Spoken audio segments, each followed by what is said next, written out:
La définition 2 sur la notion de variable aléatoire porte sur le calcul de la probabilité de la valeur prise par une variable aléatoire.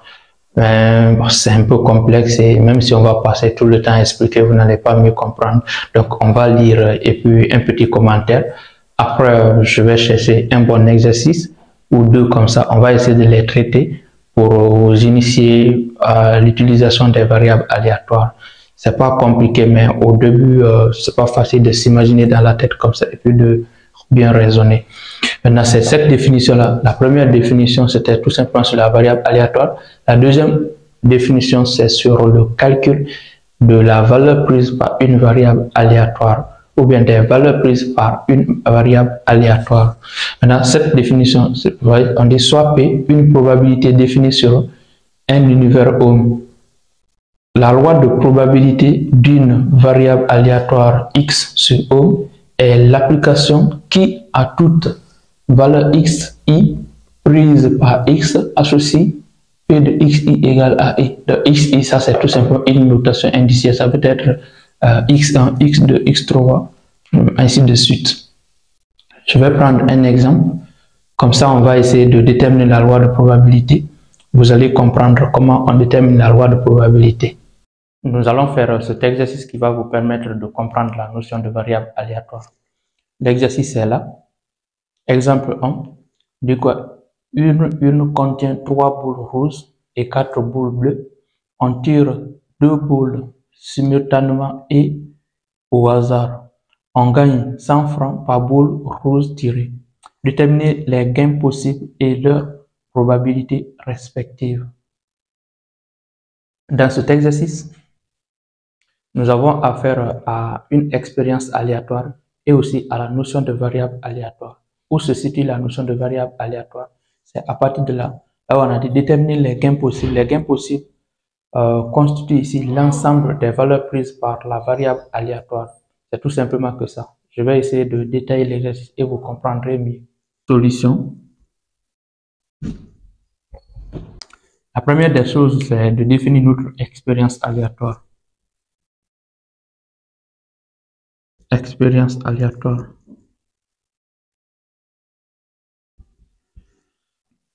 L'expérience aléatoire ici, c'est quoi? Lorsqu'on lit l'exercice, on dit quoi? Une urne contient 3 boules rouges et 4 boules bleues. On tire 2 boules simultanément et au hasard. Voici l'expérience aléatoire ici. Donc, on tire 2 boules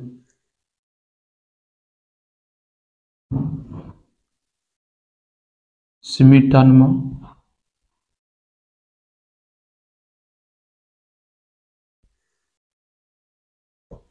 et au hasard.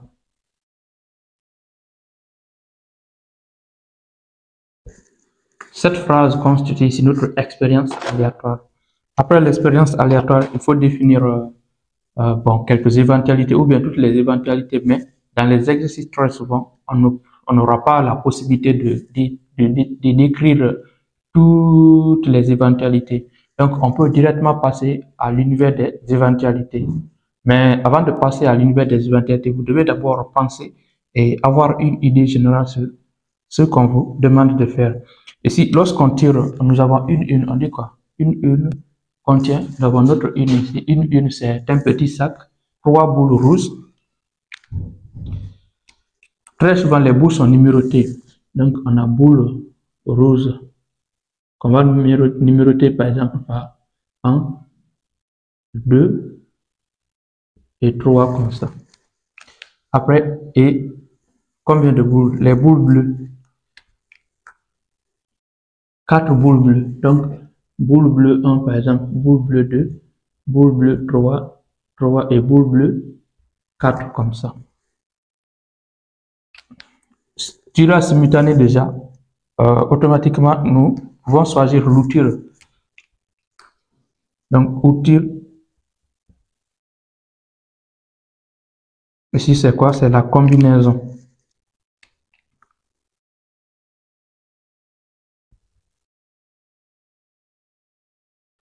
La combinaison, la formule c'est NP qui est égal factoriel N sur factoriel P, factoriel N moins P.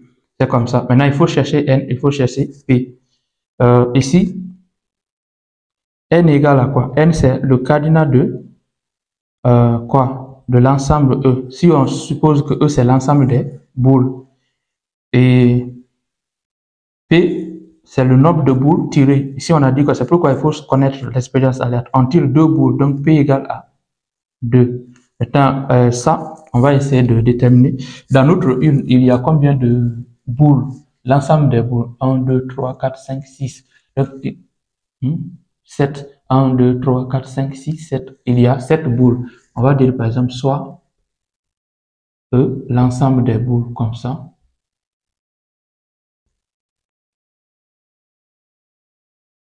Des boules qui se trouvent dans l'une.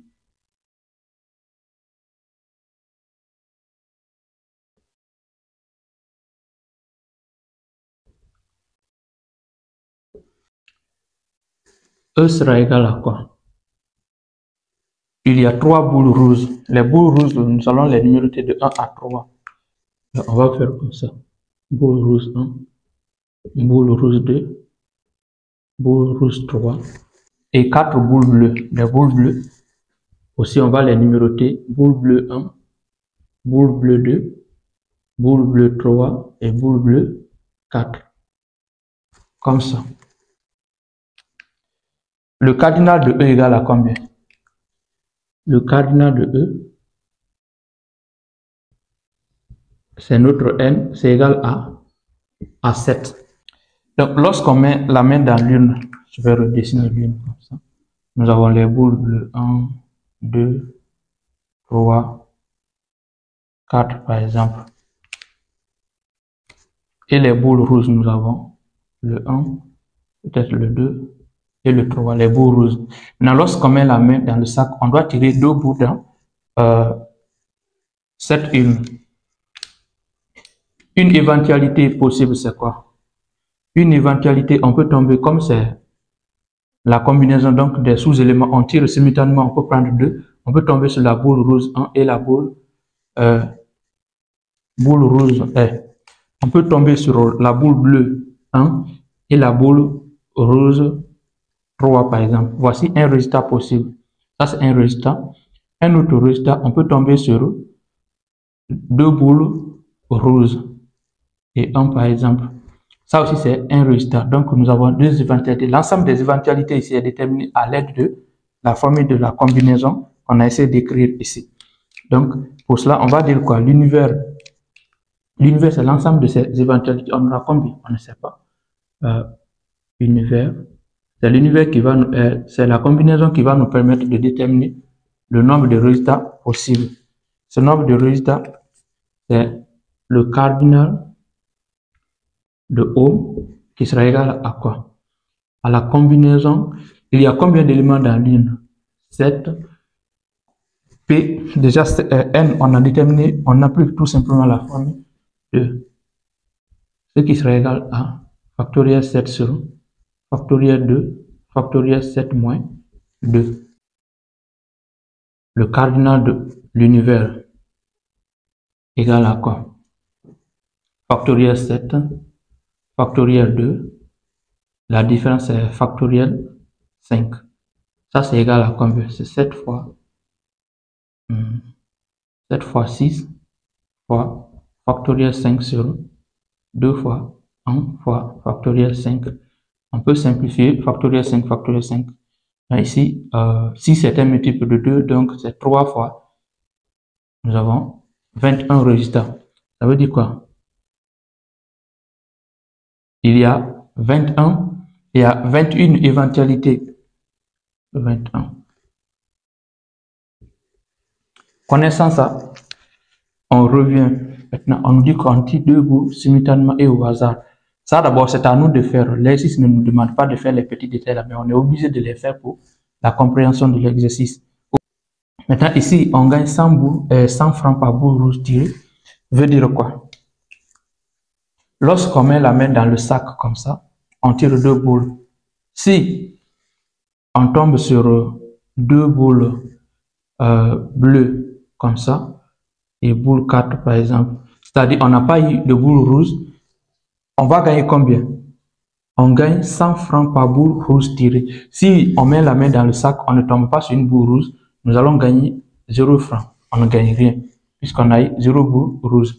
Si on tombe sur une boule rouge, supposons on a une boule bleue 4 et la boule rouge 3 par exemple. La boule rouge 3 par exemple.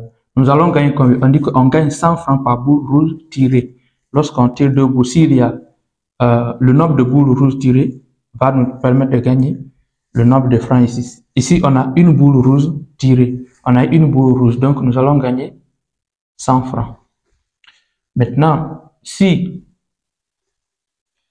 on met la main dans le sac et puis nous avons 2 boules rouges, par exemple, boule rouge 3 et la boule rouge 2 par exemple et la boule rouge 1. Nous allons gagner combien? Il y a 2 boules rouges tirées. On est tombé sur 2 boules rouges. Et à chaque boule rouge, nous avons 100 francs. Donc nous aurons combien? 200. Donc 100 francs plus 100 francs pour la première boule rouge et 100 francs aussi pour la deuxième boule rouge. Donc ça fait 200 francs. Cela veut dire quoi? Que lorsqu'on met la main dans le sac, on peut avoir 0 boule rouge tirée, donc on ne gagne rien. Une boule rouge, on gagne 100 francs, ou 2 boules rouges, on gagne 200 francs. Voici toutes les possibilités qu'on a pour gagner. Pour cela, qu'est-ce qu'on va faire? Nous allons choisir maintenant ce qu'on appelle ici une variable aléatoire qui va correspondre à la somme gagnée. C'est ça la notion de variable aléatoire. La variable aléatoire, ça va correspondre à la somme gagnée. Si on tombe sur une boule rouge, si on ne tombe pas sur une boule rouge, la variable aléatoire va prendre la valeur 0. Si on tombe sur une boule rouge, la variable aléatoire sera égale à 100 francs. 100. Et si on tombe sur 2 boules rouges, la variable aléatoire est égale à 200 francs. Donc, on dira quoi? Notion de variable aléatoire d'abord. On va dire quoi? Variable aléatoire. C'est là il faut définir maintenant la variable aléatoire. La variable aléatoire. La variable aléatoire, nous avons dit que nous allons choisir, nous allons la noter par x. On va dire quoi? Soit x, la variable aléatoire correspondant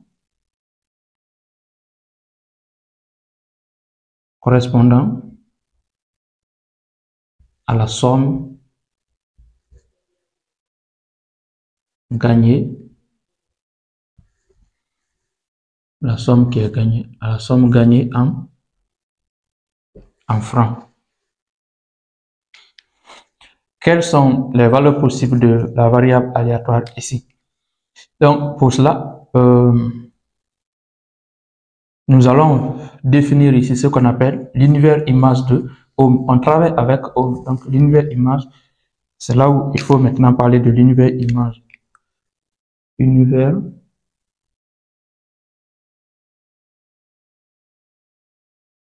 image de Ohm égale à quoi? L'univers image de Ohm va correspondre, on a dit on note x de Ohm comme ça, qui est égal à quoi? Nous avons parlé de combien? Nous pouvons gagner 0 francs. Nous pouvons, bon, mais c'est pas les francs là, on peut les laisser. On peut gagner 0 francs, ou bien je vais écrire, c'est pas grave. On peut gagner 100 francs, tout comme on peut gagner 200 francs.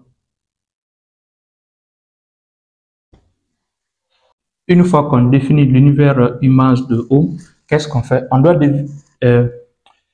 doit définir des événements correspondant à chaque somme d'argent gagnée, c'est-à-dire à chaque valeur prise par la variable aléatoire. Rappelez-vous, nous avons parlé de x de Ohm comme ça, qui est égal à xi, x1, x2, jusqu'à xn par exemple. Nous avons parlé de ça, nous avons dit que c'est l'univers image de Ohm. Après, nous avons dit x de l'événement x de i égale à i, x égale à x de i, c'est l'événement qui correspond à quoi? à la valeur x qui correspond à x prend la valeur xi. On a parlé de ces choses. Nous sommes en train de faire ça. On appelle d'abord l'univers immense. On a fini de faire ça. Nous devons maintenant définir des événements correspondant à chaque somme d'argent gagné. Événements.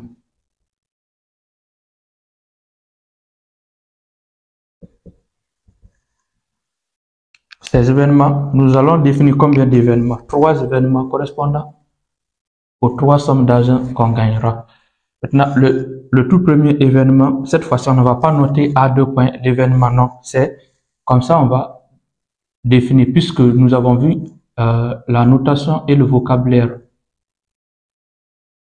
Vocabulaire sur la notion de variable aléatoire. C'est pourquoi on a vu ça. Nous avons dit quoi? On note comme ça, égal à x de i. Cette fois-ci, notre x de i, par exemple, ça correspond d'abord à la somme d'argent obtenue ici. 0 francs. Bon, comme vous êtes débutant, c'est pourquoi je mets f, sinon, normalement c'est un nombre réel, donc on ne doit pas mettre une unité ici. 0 francs, c'est l'argent, mais on ne doit pas mettre ça. Mais comme c'est vous êtes débutant, ça correspond à quoi? À l'événement obtenir 0 boule rose. Ça veut dire quoi? Lorsqu'on met la main dans le sac, nous allons tirer 2 boules, mais parmi les 2 boules, il n'y a pas de boule rose. On gagne 0 francs. On gagne 0 francs si on ne tombe pas sur une boule rouge. C'est pourquoi j'ai dit 0 boule rouge. On pouvait aussi dire quoi? Cet événement pouvait être défini autrement en disant quoi? C'est l'événement obtenir 2 boules quoi? 2 boules bleues. Quelqu'un pouvait définir comme ça, mais je pense qu'en allant ainsi, vous allez mieux comprendre. C'est-à-dire, on n'a pas obtenu de boule rouge, donc on gagne 0 francs si on ne tombe pas sur une boule rouge. Quel est le nombre de cas favorables à l'événement là? Cet événement x égale à 0 francs égale à quoi? Pour trouver le nombre de cas favorables à cet événement, il faut passer par la combinaison. Donc, on a combien de boules bleues? 4 boules bleues. Pris 2 à 2. C'est factoriel 4 sur combien? Sur factoriel 2, 4 moins, factoriel 4 moins 2. Ça va nous donner combien? Ici, c'est factoriel 4, factoriel 2, factoriel 2. Le résultat, je ne sais pas, ça va donner combien? C'est 4 fois 3 sur 2. Donc 6. Nous allons obtenir, il y a 6 cas favorables à l'événement là. Les 6 cas favorables sont quoi? C'est ici, nous avons obtenu, par exemple, je ne sais pas si je vais 1 boule bleu 1, boule bleu 2. C'est un cas favorable. Boule, quelle boule encore? Boule 1, boule 3 par exemple. Après, on a boule 1, boule 4. Il y a combien de boules? Donc 4. Nous pouvons avoir boule 2, boule 3. Boule combien? Boule 2, boule 3, boule 2, boule 4, boule 3, boule 4. Voici tous les cas favorables à l'événement là. Cet événement 0 boule rouge et on n'a pas de boule rouge ici. Nous avons combien de cas favorables? 1, 2, 3, 4, 5, 6. C'est ce que j'ai calculé ici, le nombre de cas favorables. Normalement, on n'a pas besoin de passer comme ça. On peut directement calculer le cardinal, mais comme vous êtes des nouveaux, raison pour laquelle je fais tous ces petits détails là. Donc, le cardinal de cet événement ici, cardinal de l'événement qui est là, x égale à 0 francs, correspond à quoi? À 6. C'est la combinaison. Sans pouvoir passer par cette formule, on pouvait directement calculer. C'est la combinaison des 4 éléments pris 2 à 2 qui est égal à 6. C'est comme ça on va faire pour les prochaines fois. Mais comme c'est le début, c'est pourquoi j'ai essayé de faire comme ça. Le deuxième événement va correspondre à quoi? À obtenir 100 francs. Maintenant, on va définir l'événement. Cet événement va correspondre à la variable aléatoire qui prend 100 francs. C'est un événement. Comment on va noter cet événement? Si on a 100 francs, c'est que dans le tirage, on a une boule rouge. Obtenir une boule rouge.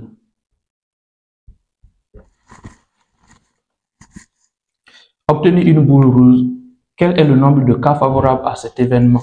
Le nombre de cas favorables à l'événement, là, c'est la combinaison. On a combien de boules dans l'une? Nous avons deux catégories de boules. Il y a 3 boules rouges et donc il faut tirer une boule rouge parmi les 3 boules rouges et tirer cette fois-ci une boule rouge parmi les 4 boules qui sont rouges. Cela va nous permettre d'obtenir 2 boules puisque le tirage c'est d'obtenir 2 boules. Dans ça, c'est 3 fois 4 qui va nous donner 12. Il y a 12 cas favorables à l'événement. Nous avons x égale à 100 francs.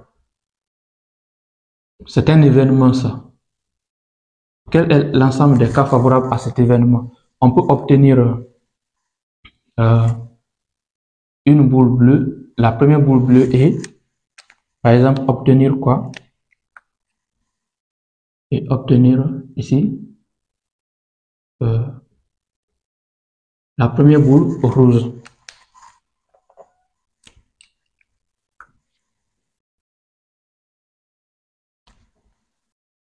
Ou bien,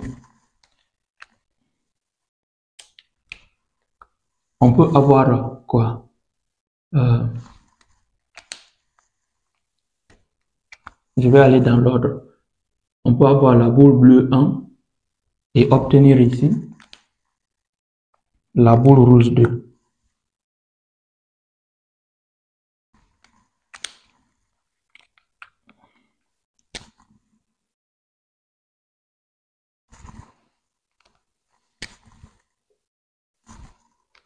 Ou bien, on a par exemple boule rouge, boule bleue 1, boule rouge 3.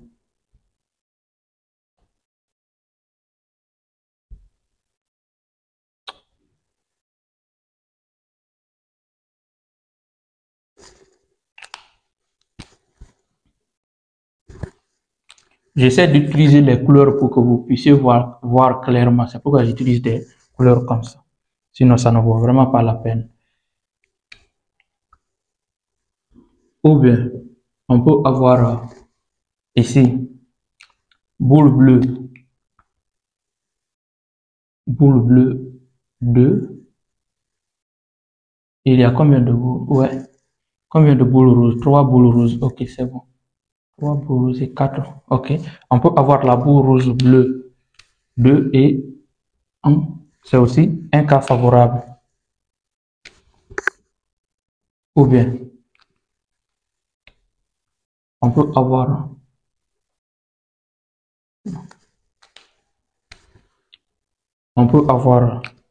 la boule bleue 2 et la boule rouge 2.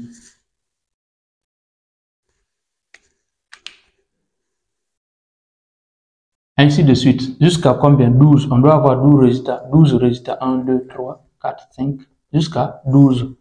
Mais je ne vais pas tout écrire. Ça va nous prendre beaucoup de temps.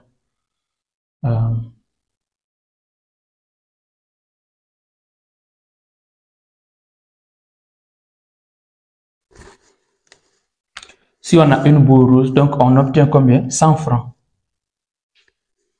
C'est ça. C'est l'événement obtenir une boule rouge. Si on a une boule rouge dans chaque tirage, on obtient 100 francs. Maintenant, le nombre de cas favorables qu'on a calculé, c'est le cardinal de quoi? X égale à 100 francs. Ça reste égal. C'est la combinaison. On prend une boule, quoi? Obtenir une boule rouge. Donc, il y a combien de boules rouges? Il y a 3 boules rouges. Je vais même utiliser les couleurs pour mieux comprendre. Il faut tirer une boule rouge. J'essaie d'utiliser les couleurs pour que vous puissiez comprendre. Et utiliser, il faut tirer combien? Une boule bleue parmi les 4 boules bleues. Donc, c'est la multiplication. Le résultat, on va obtenir combien? 3 fois 4 qui reste égal à 12. Après, le troisième événement, c'est quoi? C'est l'événement qui va correspondre à ça. Cet événement, c'est quoi? C'est tout simplement l'événement X égale à 200 francs. Je répète encore, on ne doit pas mettre franchement les unités, mais comme vous êtes débutant, j'essaie de mettre pour mieux comprendre 200 francs. C'est quoi? Obtenir 2 boules rouges.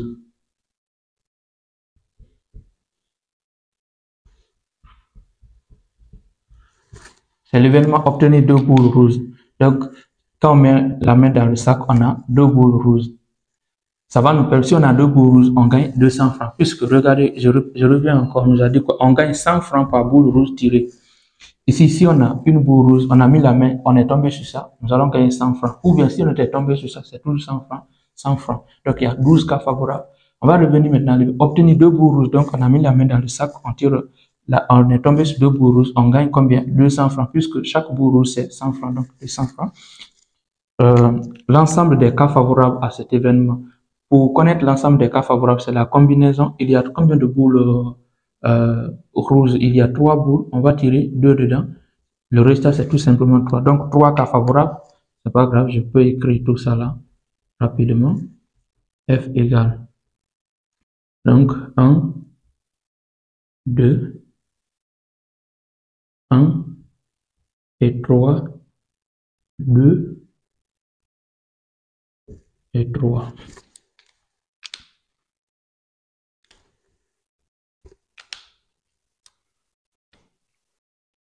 L'ensemble des cas, je vois ça.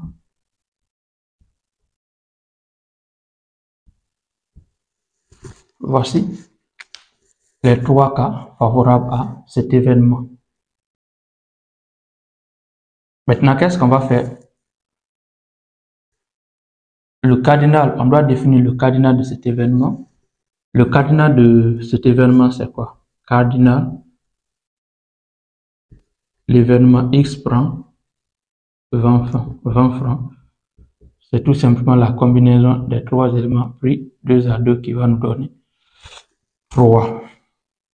Donc, on a fini de faire ça.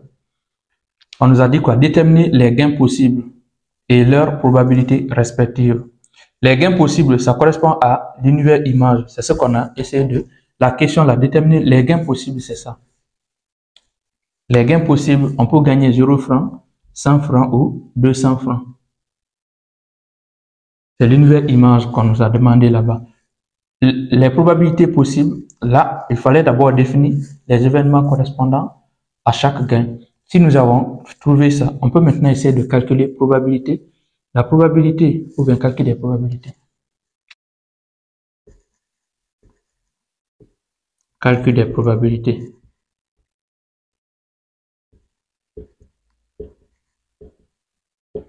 Probabilité respective, c'est pas grave. Ici,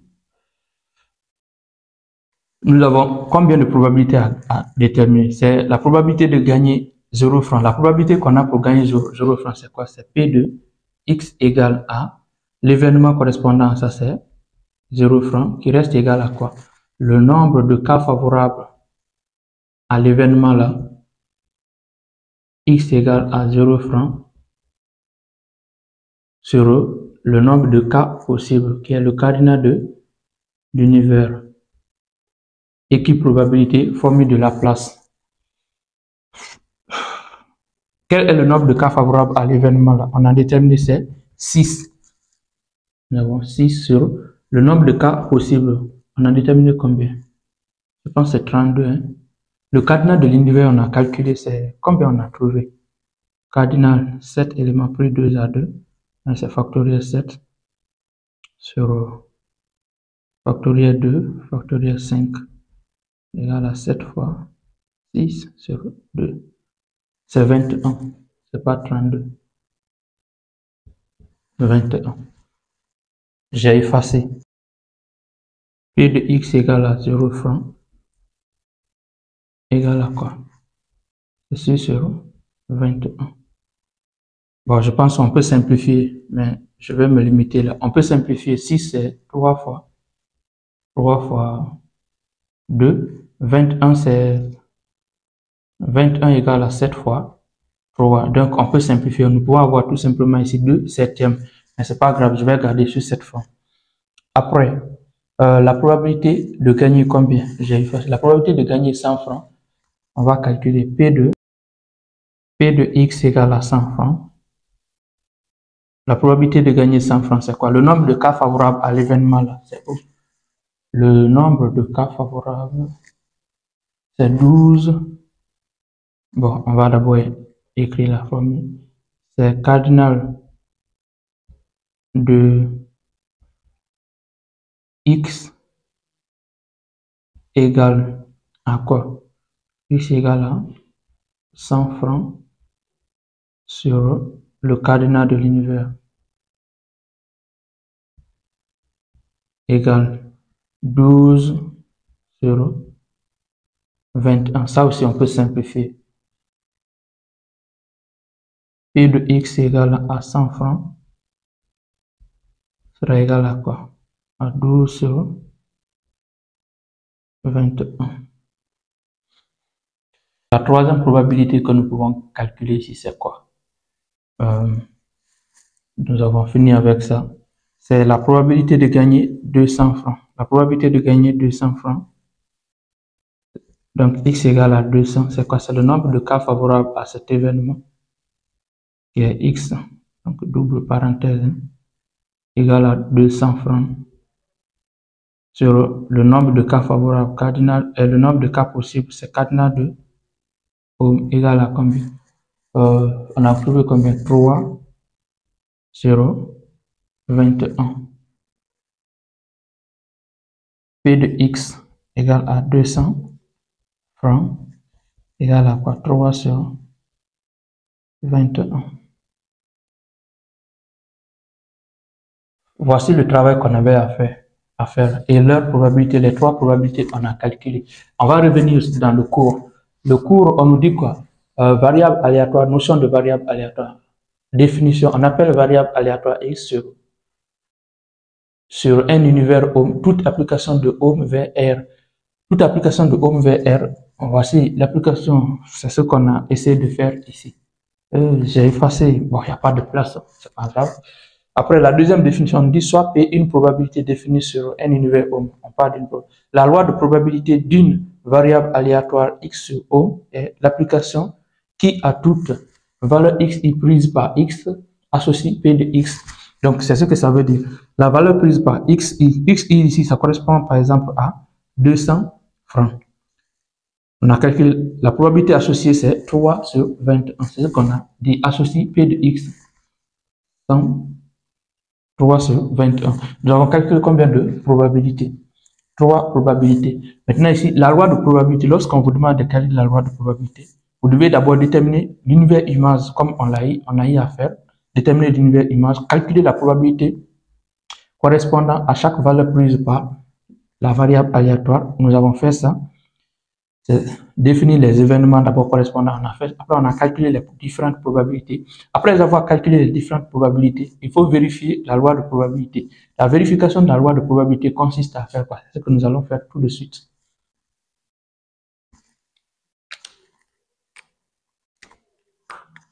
La toute dernière chose, c'est la vérification de la loi de probabilité. Vérification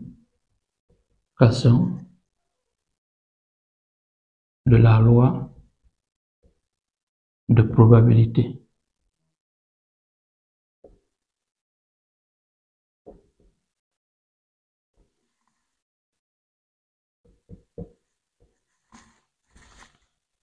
La loi de probabilité, c'est ce que nous avons essayé de faire comme ça. Calculer toutes les probabilités correspondantes à toutes les valeurs prises par la variable aléatoire. C'est ce qu'on appelle loi de probabilité.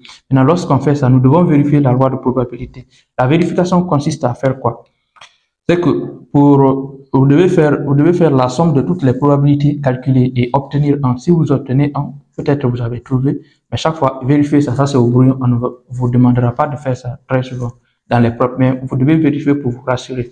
Donc, ça veut dire quoi? P de X égale à 0 francs plus P de X égale à 100 francs plus P de X égale à 200 francs doit obligatoirement donner 1. C'est ça la vérification de la loi de probabilité. Vous faites la somme de toutes les probabilités calculées. Ici, nous avons calculé 3 probabilités, donc on fait la somme. Si on a 1, ça veut dire que peut-être on a trouvé, parce que obtenir 1 ne pas dire forcément on a trouvé. C'est pourquoi j'ai dit peut-être. Ça va dépendre si vous avez fait les bons calculs. OK. Mais d'abord, vérifiez que c'est égal à 1. Si vous vérifiez ce n'est pas 1, vous allez vous rassurer que vous avez d'abord faussé. Vous pouvez vous rattraper, donc refaire. Mais si vous ne vérifiez pas, vous laissez comme ça. Alors si le correcteur voit que la somme ne donne pas 1, il n'a même pas à se fatiguer, il va vous donner 0. Donc vous-même, vous faites ça pour éviter certaines erreurs de calcul. P de X égale à 0. Nous avons trouvé combien? 6. Donc, on a 6 sur 21 plus ici, P de X égale à 100 francs. Nous avons trouvé 12 sur 21 plus P de X égale à 200 francs. On a trouvé combien? 3 sur 21. Est-ce que c'est égal à 1? Est-ce que c'est égal à 1? On va voir. Même dénominateur, on fait la somme des numérateurs. 6 plus 12, ça fait 18 plus 3, ça fait 21. 21 sur 21. Est-ce que c'est égal à 1 qui est là? Quand on fait la somme là, oui, 21 sur 21. 21 sur 21, on a 1, c'est égal à 1. Donc, la loi de probabilité, c'est ça la vérification de la loi de probabilité. On a vérifié comme ça que on a vérifié la loi de probabilité. Maintenant, une autre manière de faire, c'est quoi? Lorsque vous calculez toutes les probabilités correspondantes à toutes les variables aléatoires, vous essayez d'écrire ça dans un tableau. C'est ce que les gens font régulièrement. Donc, on va essayer de faire ça aussi. Donc, la première des choses, c'est l'univers image. On doit faire un tableau comme ça, X de I. Ici, c'est P de X correspondant à X de I. Maintenant, les X de I sont quoi? Par exemple, nous avons trouvé les valeurs 0 francs. Après, nous avons trouvé combien? 100 francs. Et ici, nous avons trouvé 200 francs.